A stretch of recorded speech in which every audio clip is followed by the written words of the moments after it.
Today, we are diving deep into one of the most foundational moments in the book of Acts, the very first public miracle that kicked off everything for the apostles.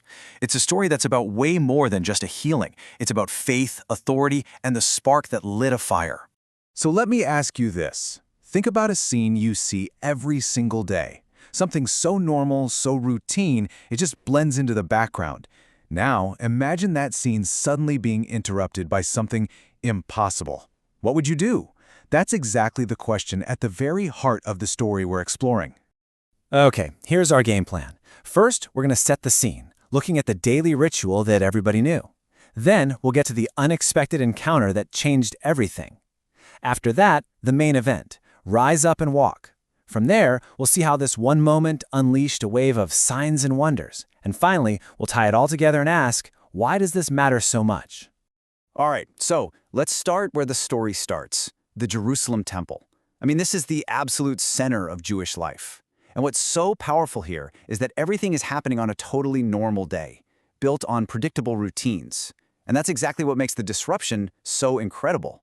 The account is super specific. It all happens at the 9th hour. Now that's about 3 p.m. And this isn't just some random detail. This is a key historical fact. This was the exact time for the afternoon sacrifice, a peak time for worship. So the temple courtyard, it would have been absolutely packed. The stage was set for the maximum number of witnesses. And here's the rhythm of the scene. Every single day, a man who had been unable to walk for over 40 years was brought to the beautiful gate. This was a prime spot, a place known for righteous charity. His entire life was defined by this one place and this one act, asking for alms. It's just a heartbreaking picture of a life stuck on repeat. And now, 2 of those daily routines are about to collide. Peter and John are heading to the temple. And let's be really clear here. Some analyses suggest this was just an old habit from a fading religion, but the biblical account shows something totally different. They were devout Jews going to worship God in his temple as prescribed. This wasn't a habit to be broken, it was faithful observance. So the man makes his request, the same one he's probably made tens of thousands of times before. He's just hoping for a few coins.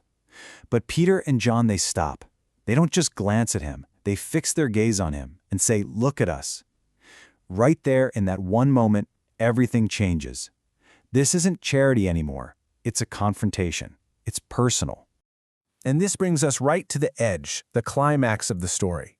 The man is looking at them, probably still just expecting some money. He has absolutely no idea what's coming next. You can almost feel the electricity in Peter's words. I have no silver and gold. Talk about shattering expectations. But what I do have, I give to you. He's not offering what the man wants. He's offering what the man needs, a complete and total transformation. Now that phrase, "in the name of Jesus Christ," is absolutely everything. This points to a theological distinction that's crucial to understand. See, Jesus healed by his own intrinsic authority. He was the power. Peter, however, is acting with delegated authority.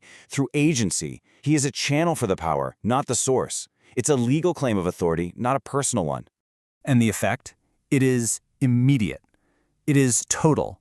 This isn't a slow recovery. His feet and ankles are made strong instantly.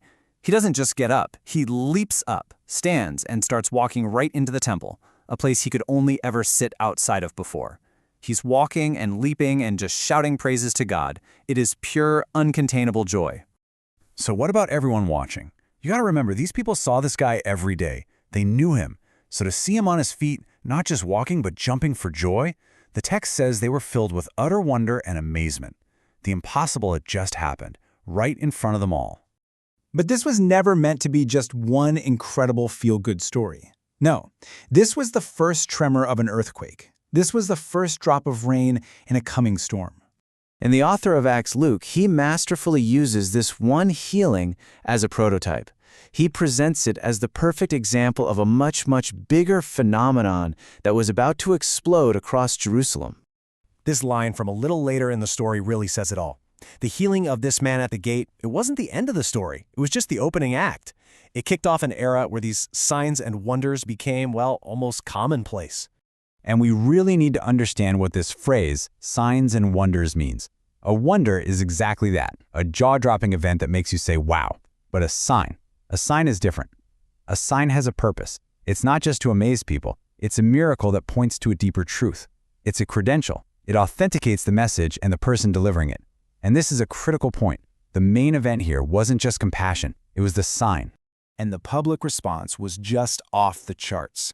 Believers started joining by the multitudes. The faith in this power was so intense that people would line the streets with their sick relatives, just hoping that Peter's shadow might fall on them. Crowds poured in from all the surrounding towns, and the account gives this unbelievable summary. They were all healed. So you have to ask, what was the point of all this? Was it simply about making sick people better?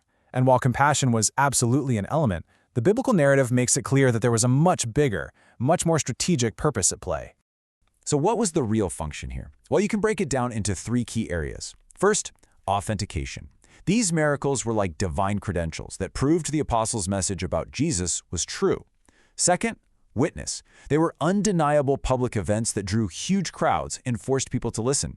And third, growth. They were unbelievably persuasive, acting as the fuel for the explosive growth of the early church. And that's really the bottom line.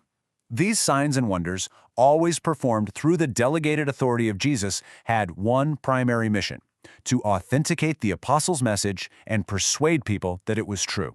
This was the engine of the entire movement. It really is an incredible concept, right? That a single unexpected event can send out ripples that completely transform a community, that can spark an entire movement. It makes you think, where do we see that kind of ripple effect happening in our world today? Something to think on. Thanks for watching.